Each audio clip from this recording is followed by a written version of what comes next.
Kangana Ranaut BJP की सांसद के तौर पर मंडी से चुनी गई। हिमाचल प्रदेश के मंडी लोकसभा सीट से वो चुनकर आई। चुनकर आने के बाद जब वो एयरपोर्ट पर पहुंची थी चंडीगढ़, तब सीआईएसएफ की एक जवान ने उन पर हाथ उठाया और उसके बाद उस जवान पर एफआईआर दर्ज हो गई। तमाम मामला सुर्खियों में आ गया और लगा यह था कि उस सिपाही पर बहुत सख्त कार्रवाई होगी। इधर कंगना रनौत ने संसद में शपथ ली तो उधर सीआईएसएफ की जवान को दोबारा नियुक्ति मिल गई, बहाली मिल गई। यानी कि कंगना की एक नहीं चली और कंगना पर हाथ उठाने वाली सिपाही ने अपनी नौकरी दोबारा पा ली। ऐसे में कंगना शायद सोच रही होंगी कि बीजेपी का सांसद बनने के बाद मेरी ताकत बढ़ी है या कम हो गई है। मुझे यह लग रहा है कि कंगना रनौत जब सांसद नहीं थी तो सरकार ने उन्हें बहुत तगड़ी सुरक्षा दे दी थी, क्योंकि वो मुंबई में बीजेपी के प्रतिनिधित्व के तौर पर आती थी, जाती थी, बयान देती थी। बॉलीवुड में बीजेपी के समर्थक ग्रुप का एक हिस्सा बन गई थी, बहुत ताकतवर बनती जा रही थी। अपने फिल्मों के प्रमोशन के लिए बीजेपी के सांसदों का सहारा लेती थी,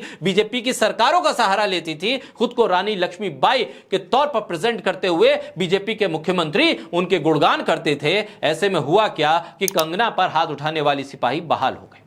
यह तो सिर्फ पहली घटना थी।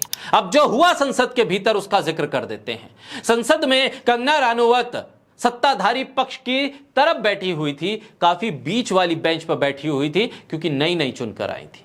उठी थी बात कहने के लिए और खड़े होकर वो कुछ कहना चाहती थी। इस बीच ओम बिरला ने यह नहीं देखा कि वो कंगना रनौत हैं, यह भी नहीं देखा कि वो बीजेपी की सांसद हैं, यह भी नहीं देखा कि वो सत्ताधारी पक्ष के साथ खड़ी हुई हैं, बल्कि उन्होंने हाथ से कह दिया बैठ जाइए तो बैठ जाइए। और जो अंदाज था हाथ का और जो कहने का तरीका था, लोगों ने सोशल मीडिया पर कहना शुरू कर दिया, ये तो कंगना रनौत की बेइज्जती हो गई।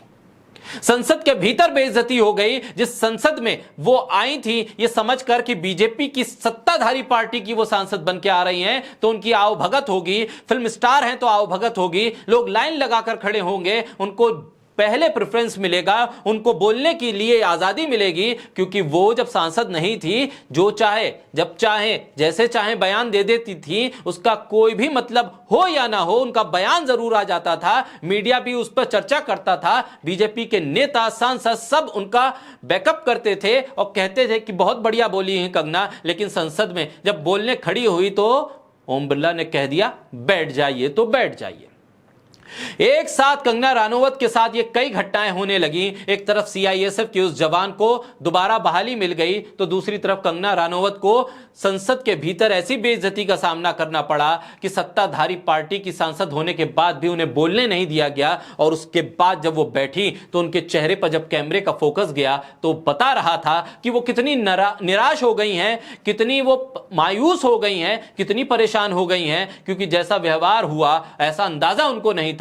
उनको लग रहा था कि वो सेलिब्रिटी बन गई हैं, बॉलीवुड की स्टार तो थी ही, अब राजनीतिक स्टार भी बन गई हैं, तो डबल सेलिब्रिटी होने का एहसास उनको था। लेकिन वो एहसास पानी पानी हो गया जब ओम बिरला ने कह दिया कि अब आप बैठ जाइए, जब कहा जाए तब बोलिएगा, अभी आप खामोश हो जाइए।